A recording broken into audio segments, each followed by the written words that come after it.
8 years ago, I got this crazy idea in my head that maybe I wanted to become a rabbi.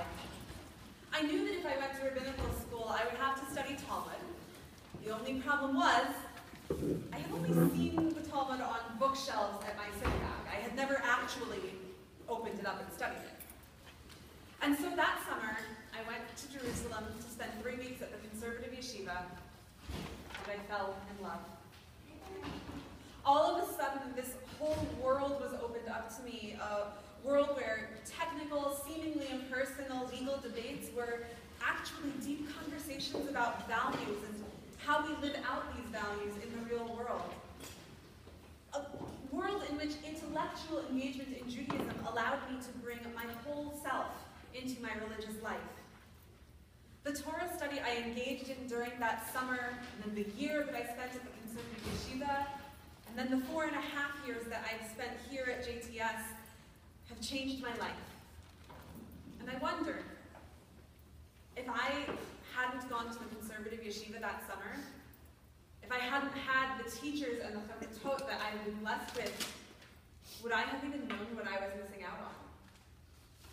It seems that so many of our Jewish institutions emphasize prayer, holidays, and ritual as integral parts of Jewish life, but they do not focus on serious engagement in Jewish text in the same way.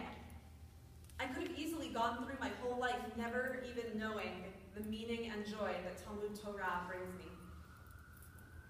Because of my own experiences, I feel an obligation to bring opportunities for Talmud Torah, serious engagement with Jewish text, to others.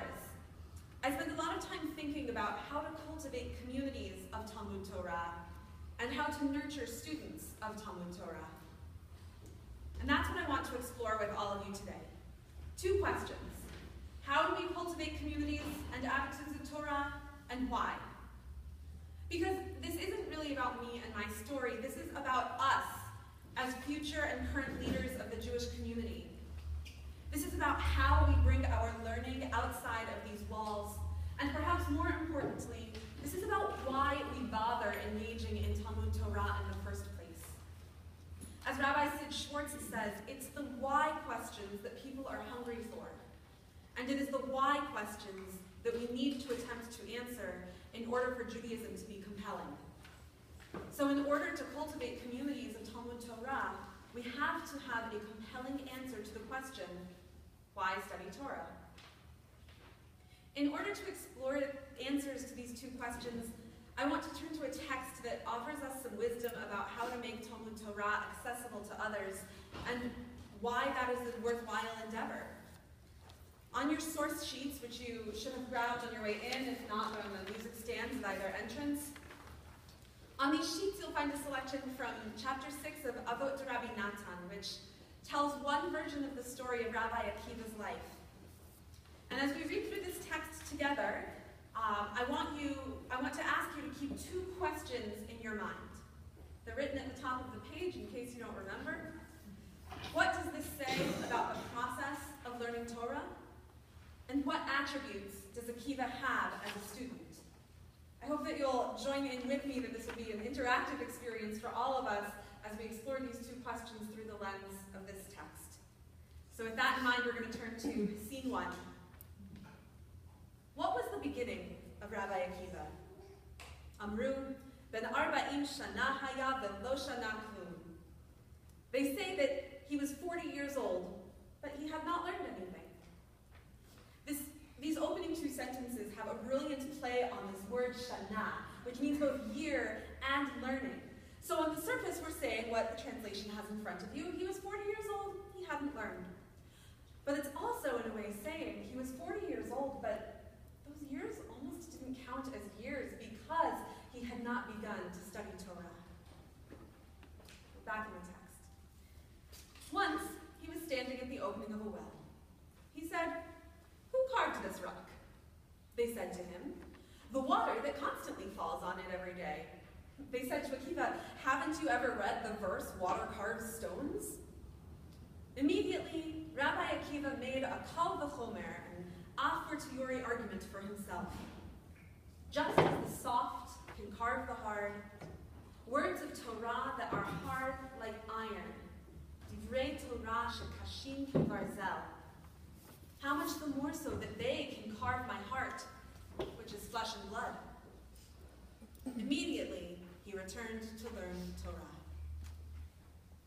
So there's a lot that we could discuss about this one short paragraph here, but I really want to focus in on these two questions. And so I turn it over to you, and I ask you, what does this say about the process of learning Torah, and what does this say about Akiva as a student? Sweet. From his Kava Homer, that we have to let Torah study affect us and carve us out. Great. Yes, exactly. And hold on to that point, because I'm going to return to that.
But the value, I think, of saying it is that it's never too late to start, right? Rabbi Akiva, the great Rabbi Akiva, can start at 40 years old and still become what he became.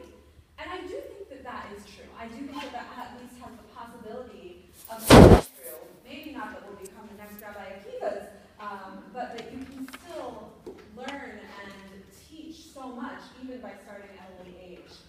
And another point that you alluded to is you said, what does he bring with him? What do you bring as an adult learner that you don't necessarily bring as a child? The line that I love the most in this is when Rabbi Akiva dan kal v'chomer be'atzmo. He makes this kal v'chomer in himself. And I think this is reflective of this wisdom that we often bring to Torah study. So Akiva has never learned before, but he still thinks like the Talmud. And he doesn't have the technical skills involved in Torah study. As we find out in the next paragraph, he doesn't even know the Aleph Bet. He can't even read. But he naturally understands rabbinic logic. And I really think this is a point that we can't underestimate, we can't underemphasize this, that many people have some kind of innate wisdom or acquired knowledge that can enhance their Torah study even without having the vocabulary, the terminology, the technical skills. They might have excellent kind of literary analysis skills or logical deduction or legal argumentation. This is all wisdom that can help people learn. And as teachers, we need to be recognizing that wisdom and also tapping into it and drawing it out of our students and letting it inform their engagement with the text, just like Rabbi Akiva did. So I'm going to take two more comments and then we're going to have to move on. I know we could talk about this for hours, but Rachel. Just on the idea of what attributes he has as a student, it's interesting to hone in so much on his innate wisdom, and I think the part that stands out to me is his innate curiosity about everything around him, and that's tied into his wisdom is that actually childlike mindset of curiosity about the natural world and how it's connected to what he does know. Excellent. So curiosity is a key, and it keeps coming up too, as you'll see. And Kathy, one more comment. I also see humility, and I would say that he has a beginner's mind, that he knows he doesn't know, he's willing to admit that, and to start, we all have to start somewhere, and being in that space of receiving learning and open to that is a good place. Great, and humility is also something that comes up right after this. For the interest of time, I'm just going to summarize the next two scenes. You have them on your sheet in case you want to read them later. But immediately we see this humility. Rabbi Akiva he's 40 years old, he goes to the equivalent of the rabbinic kindergarten to learn his Aleph Bet, right? And that takes a lot of humility. And it takes a lot of questioning, but it also takes a lot of patience. He then kind of moves very quickly through learning all of Torah until he gets to these higher education level classes. And from all of this, in addition to this humility, in addition to this willingness to learn and question, this intense attention to detail, we also see the importance of learning with teachers and learning within a community. Because it's other people around him at first that inspire him to learn, and we see him interacting with the teachers that he's with as well. That really seems to be a key part. So I'm going to go back to the text. We'll slow down for scene 4, which is on the back sheet. Don't read the bottom if you want to be surprised. But that's a key for you to take home with you after. So at this point, Akiva has basically surpassed his teachers, and Rabbi Shimon turns to him and offers him a parable. He says, I will make for you a parable. What is this thing similar to? To a stone cutter who was chiseling in the mountains. One time he picked up his pickaxe in his hand and went and sat on the mountain, and he chipped small pebbles from it. Some people came and said to him, what are you doing? He said to them, behold, I am uprooting the mountain and tossing it into the Jordan. They said to him, you cannot uproot an entire mountain. He continued to chisel away until he arrived at the big rock. He went under it, tore it apart, uprooted it, and tossed it into the Jordan. And he said to it, this is not your place, rather, that is your place. Thus did Rabbi Akiva do to Rabbi Eliezer and Rabbi Yehoshua. So once again, there's a lot that we could talk about, but let's focus in on these two questions of what we learned about the process of Torah study, what we learned about Akiva. I'm opening it up to you now.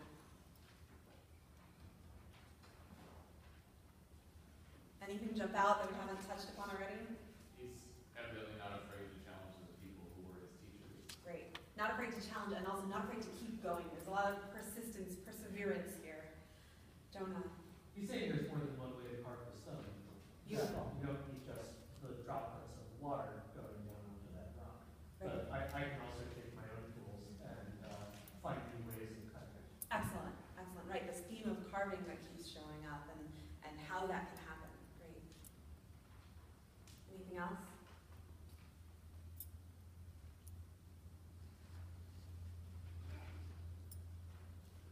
So there are a few other points that, oh, sorry. Well, actually, I think it turns around, in the beginning scene, we have the people being the ones asking these questions, and now they're asking them him, so it's kind of the process through which he becomes a teacher. Great, great. And it's this questioning again, but now he's in a different role, absolutely. Ronnie. It's portraying Rabbi Akiva as someone who has uprooted the rabbinic system, who's doing something radically new and different, and casts out the old, kind of symbolically casts out the whole of the old, but actually it's just a large rock in an enormous mountain. And so his relationship to that mountain is a very interesting one. Great. I think you could see it as casting out. I think you would also see it as recontextualizing it, putting it somewhere else, not getting rid of it, but placing it in a different place. Sarah, I don't know. It could even be metaphor for what he's done to himself, that the big rock trapped in the mountain, that wasn't his place. Where he belonged was in the flow of the river. And in his study, he managed to break himself free of the mountain that was holding him fast and to free himself to go where he belonged. Great. You mentioned earlier the importance of studying in a community, studying with other people for Rabbi Akiva that we learned from the story. And this interaction that he has here and the one that he had in the first scene are both scenes of him being challenged by other people and not taking that challenge too much to heart. He rejects the challenge. These very forceful challenges of, haven't you read this verse? Right. What are you doing? You know you can't move a mountain. Right.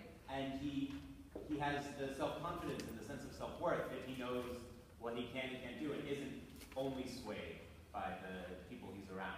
Great. Excellent. Yeah, one last point. I just want to say he's not so humble in this text. That's you fair. started out by talking about him as humble, but he's certainly not here. And, to me, there's a certain violence is probably too strong. Went under it, tore it apart, uprooted it, tossed it. It gets a little more intense, and I struggle with that a little. Yeah. Well, I hope you keep struggling with it. It's an important question. Wondered if we had more time, I'd love to talk about now. There's two other points that I want to get at. One that we already touched upon of Akiva now carving this rock. I think the beauty of this is that at first the rock was analogized to Torah. Here the rock is analogized to perhaps to Akiva or whatnot. And this really emphasizes mutual transformation. Right? The Torah study shapes Akiva, but Akiva also shapes Torah. And that it's not one-sided, that it really is mutual. The other point that maybe it's just too obvious to even think to mention, but I think it's really worth mentioning, is that Torah study is hard. It's hard, right? And it feels like chipping pebbles from a mountain, which feels like an impossible task. But it's not impossible, right? But I think that it has to be okay, and we have to be upfront about the fact that it is hard. Because if we oversimplify the text, if we make things sound easy, then they're not going to be meaningful. The harder something is, the more meaningful it is. Life is hard, and to speak to life, things sometimes have to be hard, and that's okay. We have to embrace that difficulty and that challenge. So there's so much that we can learn from just this short text about how to engage in Torah study, both as individuals, how they can cultivate themselves as students of Torah, and also how communities can support and encourage Torah study. We've talked about humility, curiosity, patience, difficulty, right? That it's hard, but also that we have some innate knowledge and wisdom that can help us in this process.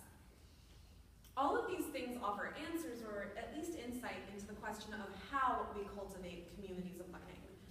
But it still does not answer the question, why? Why engage in Talmud Torah? So we've touched on a few aspects of this already. In the last scene, one we just read of the parable of the stonecutter and the mountain, this analogy teaches us that Torah enables us to shape and recontextualize Torah in a way that makes it relevant in different settings. An experienced student of Torah can take ancient texts and move them into today's world. And just like the mountain in the middle of a river, Torah can redirect the way we live, shaping the course of our lives and transforming the way we encounter different situations. Similarly, the opening of our story shows us that Torah study can influence the way we see and understand the world. Right? It's not just that Akiva sees the water carving the stone and says, I should go learn some Torah. He hears a verse, and it's this verse that ultimately inspires Akiva to learn Torah. Now I want to return to that first analogy. When Rabbi Akiva hears this verse in this first scene, he says, just as the soft can carve the hard, words of Torah that are hard like iron, how much the more so can they carve my heart? This analogy in and of itself offers a reason to study Torah. It can shape us, it can transform us. But we cannot fully understand the force of this analogy unless we turn to another text, namely the famous story of Rabbi Akiva's death, which is found in the Talmud Bavli, Brachot 61b, and also cited in the Yom Kippur Martyrology service. In that story, the Roman government declares that Jews can no longer study Torah. Rabbi Akiva, however, does not stop teaching Torah, and so he is caught, and he is put to death by means of masrekot shel barzel, combs of iron raping his flesh. When I first realized that these two texts might be communicating with each other, the connection seemed both obvious and chilling. Akiva's beginning in Avot Rabbi Natan was the realization that words of Torah shekashim kibarzel, that are hard like iron, can carve his heart, which is basar vadam, flesh and blood. And Akiva's end is to have his flesh, his basar, carved with combs of barzel, iron, all because he would not stop teaching Torah. When I first saw this connection, I was incredibly disturbed. Was this supposed to be some kind of cruel irony, a cautionary tale that says, be careful what you wish for? But after turning these texts over and over, I realized that no, this is not the message of these texts at all. The message actually lies in a parable that Rabbi Akiva offers earlier in the story of his death. After the declaration went forth that Jews were no longer allowed to study Torah, Papas Ben Yehuda says to Rabbi Akiva, he sees him teaching in public, and he says to him, "Aren't you afraid?" Akiva answers him with a parable. What is this matter similar to? To a fox that was walking on the bank of a river and saw fish gathering first in one place and then in another. He said to them, "Why are you running away?" They said to him, "Because of the nets that the humans bring upon us." He said to them, Do you want me to take you up onto dry land?" They said to him, "You're an idiot. Although we are afraid in the place where we live, all the more so are we afraid of the place of our death." In other words, Rabbi Akiva is saying that it may be true that teaching Torah under the Roman ban is dangerous. It's just like being fish staying in a river despite the fact that there aren't fishermen trying to catch you. But what is even more dangerous than staying in a river surrounded by nets is being a fish without any water at all. Torah is Akiva's life. It is the very air he breathes. Without it, he would be like a fish on dry land. It isn't that Rabbi Akiva was killed because he wouldn't give up Torah. It's that he was killed because he couldn't give up Torah. And we aren't meant to learn that Torah study causes one's heart to literally be combed with iron. We are meant to learn that Torah can metaphorically shape our hearts and our lives to the point where we cannot imagine living without it. That is why we should engage in Talmud Torah. If we truly engage in the study of Torah, it can become such an integral part of our life that it is our very life. It can shape the course of our actions. It can change the way we see and understand the world around us. Torah study can carve our hearts and leave us permanently transformed. That transformation, however, cannot take place independently. A student needs teachers, needs a community. Talmud Torah has the potential to bring meaning and joy, to change the way people see and interact with the world, and to become an integral part of who people are and how they live their lives. And that is why it is incumbent upon us to cultivate communities of learning and students of Torah. That is why it is our obligation to bring the Torah we learn within these walls out into the rest of the world. Kaddish Torah.